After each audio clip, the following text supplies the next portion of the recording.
Ian. Yes, sir. We are so late on this news. But you know who spoke about this last week? That wacky Pat the NES punk spoke about the SNES Classic Edition, or the Super Nintendo Classic Edition, if you want to call it that. But not the SNES. Not the SNES, because you don't fucking call it the SNES or NES. That aside. You know why you don't call it? I'm not going to get into it. You don't call it the for GameCube. It's GameCube. GC. Anyway. So, were you surprised at this announcement in terms of the breadth and scope of the 21 games? We had tried to predict this, remember, last year, what games could possibly be on a Super Nintendo Classic Edition, and we thought it'd be 30 games. We were wrong there. We thought, you know, they did 20 plus a bonus, which we'll get into, but we were pretty on point with most of the selections there. Not that we're geniuses, but we figured you need to get your bread and butter titles in there. Were we spot on? Not spot on. People are going to kill us for that. We were pretty accurate in terms of what you had to get on. I don't recall. I actually... You want to run through the titles? Super Mario World, Super Mario Kart, Zelda Link to the Past, F-Zero, Super Metroid, no-brainers. Street Fighter 2 Turbo, we called for that. Super Punch-Out, Super Castlevania 4, a Donkey Kong Country, you get the first one, the Mega Man X, Kirby Superstar, a Final Fantasy, we said, you get Final Fantasy 3, Kirby's Dream Course. I don't know if we called for that one, but that's a fine choice. That's a damn good game. Star Fox, of course. Yoshi's Island, why not? Super Mario RPG, it's a first-party title, right? You know, it's not. Oh, Squaresoft developed it. Well, Nintendo published that though, right?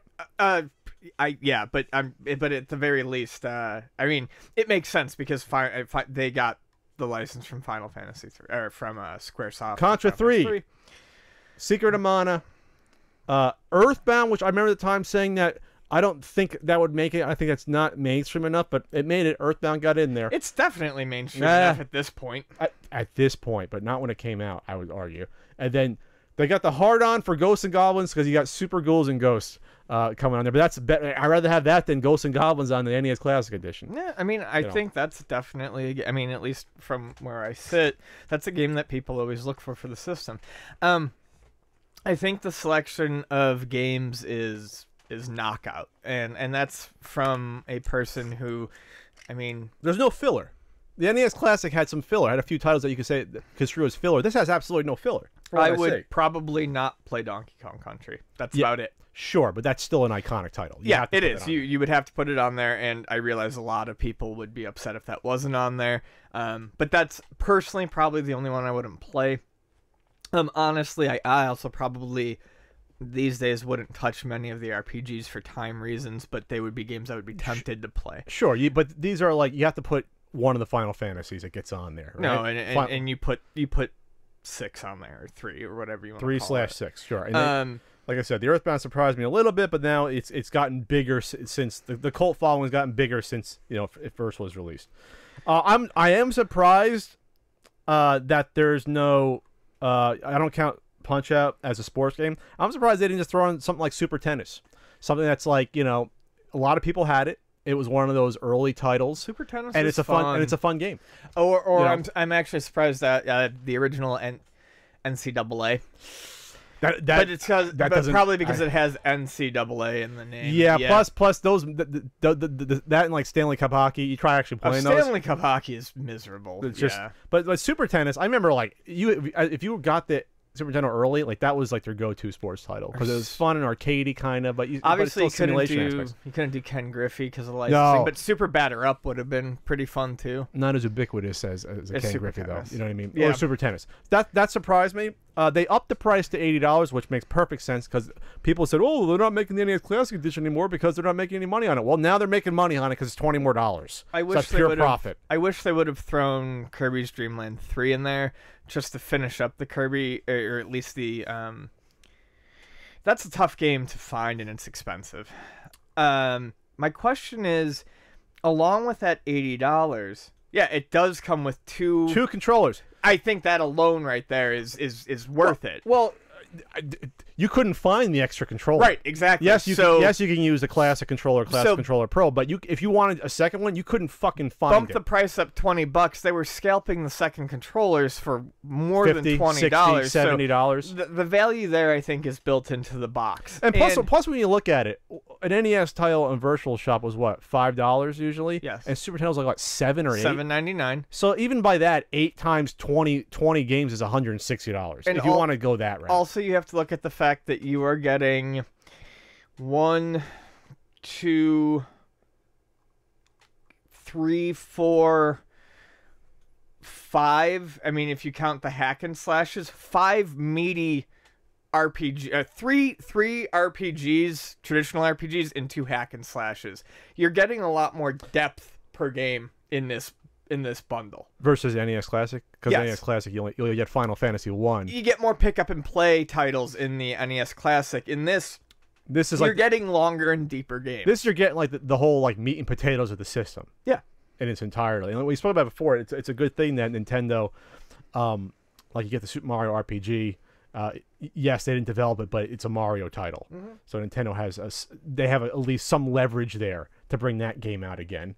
But yeah, I'm just again shocked about that. But about no sports title at all. That to me is kind of weird how they couldn't like throw a Super Tennis on just for shit and giggles. But I think it's because their most iconic ones are licensed. sure, I just said for a bonus, like why not? Like have one sports title. But Whereas Tecmo was iconic and didn't have any real licenses attached to it that they needed to worry about. well, they got rid of the player names, which made it kind of weird to play. But then you get the first time ever, never before release, unless you played the ROM or got one of those shoddy repro cards, Star Fox 2. See, that to me is not worth the price of admission, but if you had any quibbles at all, because I've seen people bitch about this already saying, well, it's not worth the value. I don't know how, because in cartridge form, these games would cost you, what, $600, $500 to get all these, roughly? There's a lot of $30, $40 titles in here. Earthbound's still a $200 title. Alone. Mega Man X is a $50 title now, right? 40. Castlevania 4. Castlevania 4 is what? 40. Super Metroid 40 to 50. 50 probably. Link to the Past $40. Super Mario 30. Super Mario Kart 20 25. So you have 25, 30. Yeah. Okay. I mean, I'm just saying, like, It adds up. I'm now just wondering if we're behind the curve on pricing. We could be. I'm sure people be. But are you excited about that bonus? I was surprised they did this. That's worth the price of admission to me alone because I love the concept of Star Fox, but I feel like the games got too fucking convoluted as they went on. Okay. And I would love to play a simpler Star Fox again. Well, I'm not sure how simple this is compared to the first one. If you've actually seen the gameplay. No, I have, but I still would like to play what they intended to truly be the sequel to Sure. the game. And people can't pass judgment because the ROM out there I don't think was ever finished. Like it's a finished game, but like I don't think they ever put it through its entire paces where it's like, all right, let's Right, but it has been confirmed that they did not go back and finish this game. This is actually finished back then. They didn't do any no extra shit. They didn't do any finishing. The game was finished back then. They just never released it. Oh, okay. So this is I'm excited for that. And honestly, this is more appealing. It's funny because, like I said, I've never been a huge Super Nintendo fan, but this is more appealing to me than the NES Classic was because I don't buy any Super Nintendo games. The Super Nintendo games that are in mine and Vonnie's apartment are hers. We have a Super Nintendo, but even the few games that I want, I do have a couple, but I rarely hook up the Super Nintendo to play them. This is a really good list of games that I would probably, if available, buy most of on the Virtual Console. I'm not going to go out of my way for this, but I would actually probably be more tempted to pick one of these up if I actually see it and walk by it in a store than I would be the NES Classic. Well, the good news is that Nintendo sort of learned their lesson on this because they've come out and said, unlike with the NES Classic Edition, this is going to be a limited release. It's only going to be this year, September through December. So that's like, all right, you at least gave us that heads up, assholes, because last time you didn't. Sorry, you're not assholes, Nintendo. Don't kill me. Don't send your hit squad after me. But they at least gave us the heads up because before they're like, well, we never intended the NES Classic to be, a full-time release. Well, they never said that, so we didn't. So you can't just pull the rug out from under us. But and they also said they're going to make significantly more. But who the hell knows what that means? Because it's not like they made what was the NES Classic? They shipped 2 million of them only. So significantly more can mean 3. They made 2 million of them? I find that even hard to believe. That's what I thought numbers. I'll look it up again. But significantly more can be 3.5, and that's still not enough. You need to make like 10. No, they didn't. They didn't even come anywhere close. I mean, that's what I mean, though. But significant doubling it is not more. They really need to.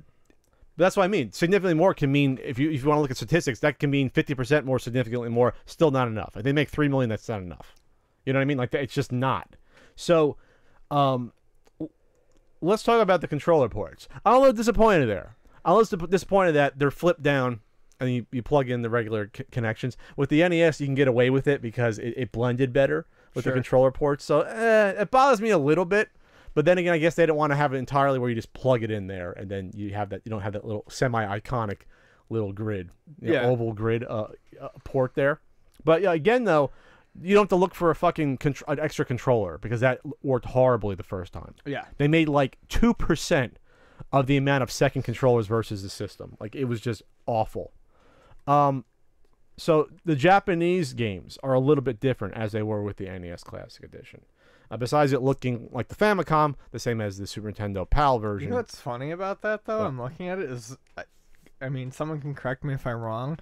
There are significantly less interesting 2-player games on the Super Nintendo Mini. Are there really?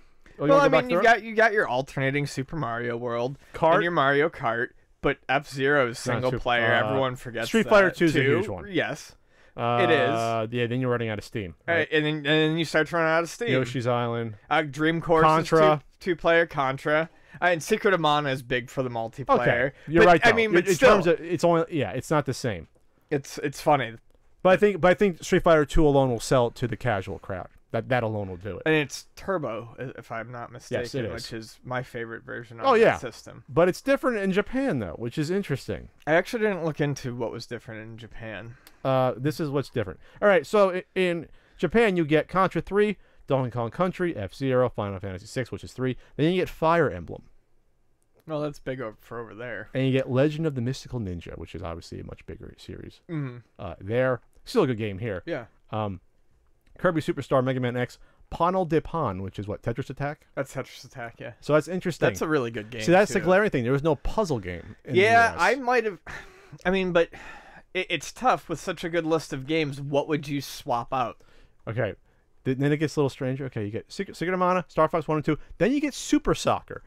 So you get your... Exactly. They could have put that on the US one. That was a fairly big game here, Super Soccer. But to put it on the Japanese console is kind of strange to me. I think that's a waste of space. Super Ghouls and Ghosts, Mario Kart, Mario RPG, both Mario Worlds, Super Metroid, Legend of Zelda. Then instead of Street Fighter 2 Turbo, you get Super Street Fighter 2, which I think is very interesting. I'm not sure if that was bigger in Japan than here. It must have been. Super Street Fighter 2 is a great game, but I just think that I don't know if it was... I don't know when it was released in the US, but I just feel like that when people think of Super Nintendo in the US and Street Fighter, they think of Turbo. You're not getting Kirby's Dream Course. You're just getting Superstar. You are not getting Earthbound.